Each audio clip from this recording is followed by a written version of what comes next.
বাবা, লাল শাক ভালো, ছোট ছোট, এত বড় বড়।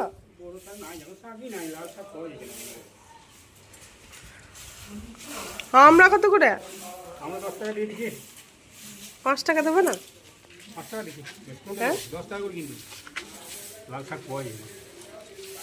মা, এত মোটা মোটা শাক। 5 টাকা দাও কেন? আমরা তো টক ফক খাই না।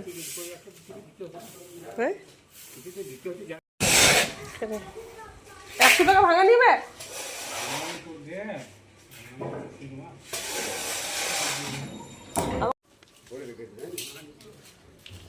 কচি, আমি এবারে বেশি খেতে পাই না। ক্যামেরা চলে গেল, চলে এসছে, চল যাও, হয় দিচ্ছি, আগে রেডি হ। এদিকে দেখুন, আমি এসছি আমার কুয়োর পাড়ে বাগানটাতে। এখানে গাছটাতে না অনেক ফুল ধরেছে, তো তাই দেখতে এলাম যে ফুলগুলো না পেরে রাখলে না ছেলেরা ঠাকুর দেওয়ার সময় হাত নেয় না, যে তুলতে হবে করে, তার জন্যই ফুলগুলোকে পেরে দিচ্ছি।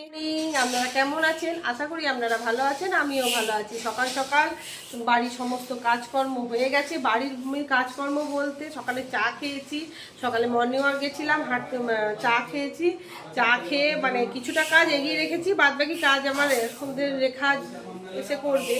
তো সেই জন্যে এরপরে জলখাবার বানাবো, কেন ছেলের আবার টিউশনি আছে।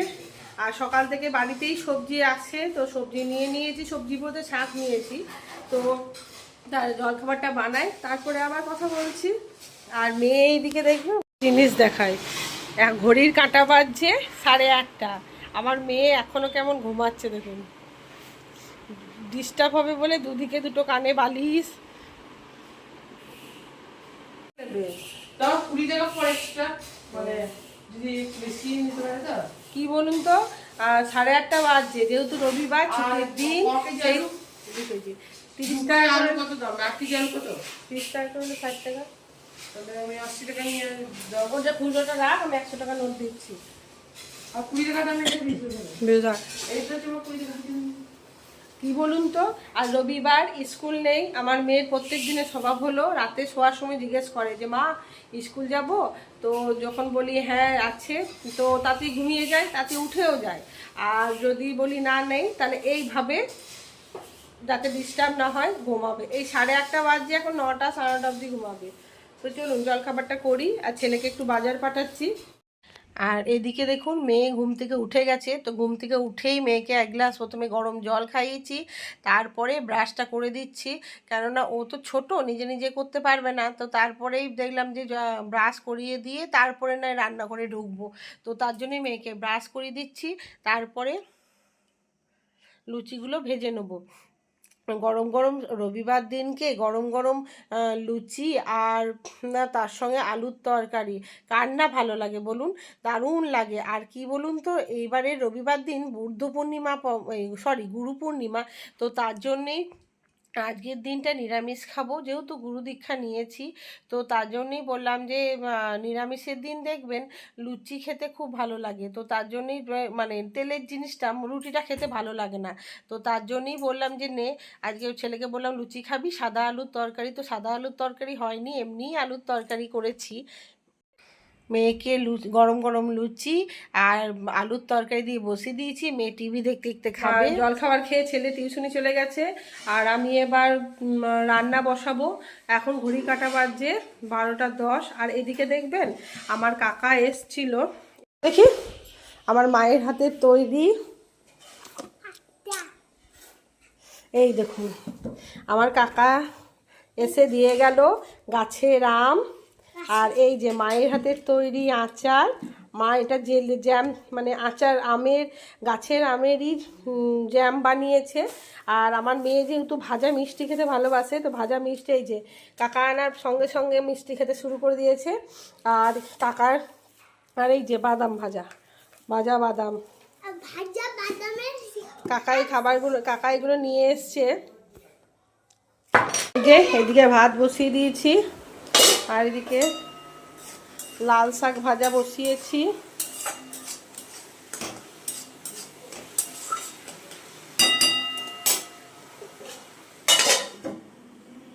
কেটে রেখেছি পোস্ত করব বলে। এদিকে মেয়েটার কাণ্ড দেখুন, আমি ঝুড়ির থেকে বাসনগুলো নিয়ে এসেছি যে বাসনগুলো গুছিয়ে নেব। তো তার দিকে দেখছি মেয়ে কি করছে না, মেয়ে সেই বাসনগুলোকে নামিয়ে খেলা করছে আর কেমন করে খেলছে দেখুন। আর এদিকে আমার রান্নাটাও হয়ে গেছে, কথা বলতে বলতে রান্নাটা হয়ে গেছে। রান্না করেছি আজকে ভাত আর পটল পোস্ত। পটল পটল পোস্ত খেতে না দারুণ লাগে। আর এইদিকে মুগের ডাল পেঁপে দিয়ে, আর এই যে লাল শাক ভাজা, আর করেছি পাঁপড় ভাজা, আর তার সঙ্গে করেছিলাম পেঁপে আলু গাজর দিয়ে সয়াবিনের তরকারি, যেটা আমি দেখাতে পারিনি। তারপরে এই ছেলে মেয়েদের খেতে দিয়ে দিয়েছি। এই যে আমি যা একদিকে খাই আর মেয়েকে একদিকে খাওয়াই, তো ছেলে মেয়েদেরকে ওই জন্য খেতে দিয়ে দিয়েছি। আমার মেয়ে কি বলুন তো, আমার মেয়ে এক জায়গায় বসে খায় না, ও ঘুরে ঘুরে খায়। তো কি করব, করার তো কিছু নেই।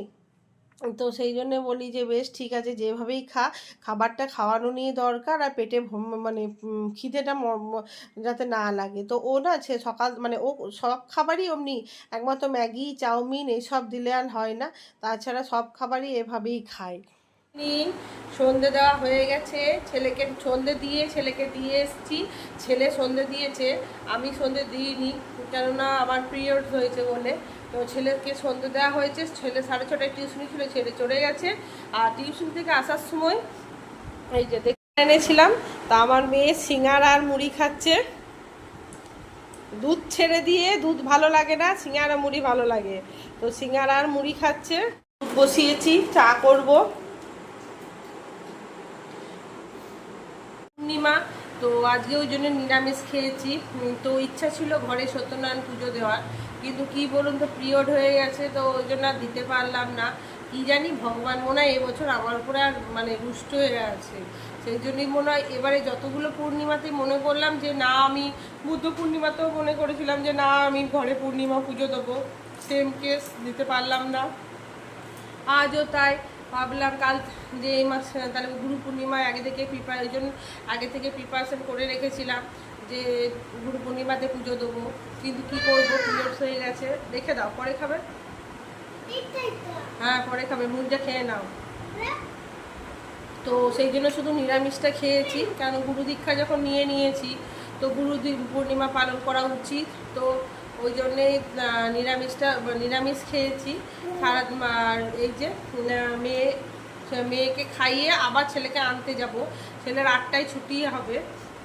আর মেয়ে দেখছেন কেমন করে খাচ্ছে সিঙ্গারা না।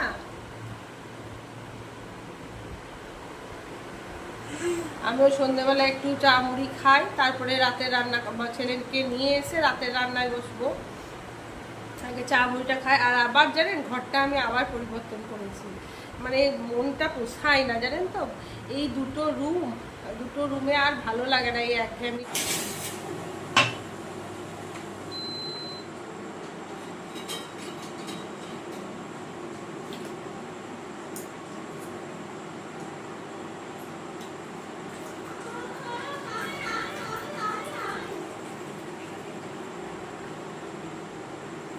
কি বলুন তো, ছেলেকে আনতে যেতে হবে, তো ওই জন্যই তাড়াতাড়ি করে খেয়ে নিচ্ছি।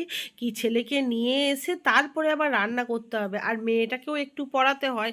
কি প্রত্যেক দিন ছেলে সন্ধেবেলায় পড়া থাকে, মানে কোনোদিন রাতে তো কোনোদিন সন্ধেবেলায়, তো তাড়াতাড়ি করে ওই জন্য খেয়ে নিচ্ছি, না হলে বাইরে না আবার খুব খিদে পেয়ে যায়। খেয়ে দিয়ে ছেলেকে নিতে গেছিলাম। ছেলে মেয়ে সন্ধেবেলায় এসে মুড়ি খেয়েছে সিঙ্গারা দিয়ে। তো তারপরে অনেকটা সময় পার হয়ে গেছে, ছেলেকে পড়িয়েছি মেয়েকে পড়িয়েছি, তারপরে রাতে আজকে করেছে ওটসের খিচুড়ি। দিনেকার পেঁপে আলু সয়াবিনের তরকারি ছিল, সেটার মধ্যে ওটস দিয়ে খিচুড়ির মতন করে দিয়েছি। আমার ছেলে খেতে পছন্দ করে না, কিন্তু মেয়েটা খেতে ভালোবাসে। আর এদিকে দেখলেন তো মেয়ের কাণ্ড, মেয়ে না ওই বাদামগুলোকে ছিটিয়ে গোটা ঘরে ছিটিয়ে বাদামগুলো একে একে ভাজছে। তো তারপরেই অনেকটাই রাত হয়ে গেছে, ছেলেকেও খেতে দিয়ে দিয়েছি মেয়েকেও খেতে দিয়ে দিয়েছি, আমিও খেতে বসে গেছি। তা আমি আগে খেয়ে নিই, তারপরে ওর সে খিচুড়িটা আমারও ভালো লাগে না, কিন্তু কি করব, খেতে তো মাঝে মাঝে খেতে হয়। তো মন তো করে। তো চলুন, অনেক বকবক করলাম, আর বকবক করব না। ভিডিওটা এখানেই এন্ড করছি। ভালো লাগলে লাইক, শেয়ার, কমেন্ট অ্যান্ড ছোট্ট করে সাবস্ক্রাইব করে দিয়েন। Good night, tata. আর আমার মেয়ের কাণ্ড দেখুন, মেয়েটা এখন ভিডিও করা দেখলে এরকম করে নিজেও করে, জানেন তো? এত হাসি আসে, মানে মনে হয় যে ও মানে এরকম করে দাদার সঙ্গে বসে বসে করবে, এরকম করে ভিডিওটাকে অন করে।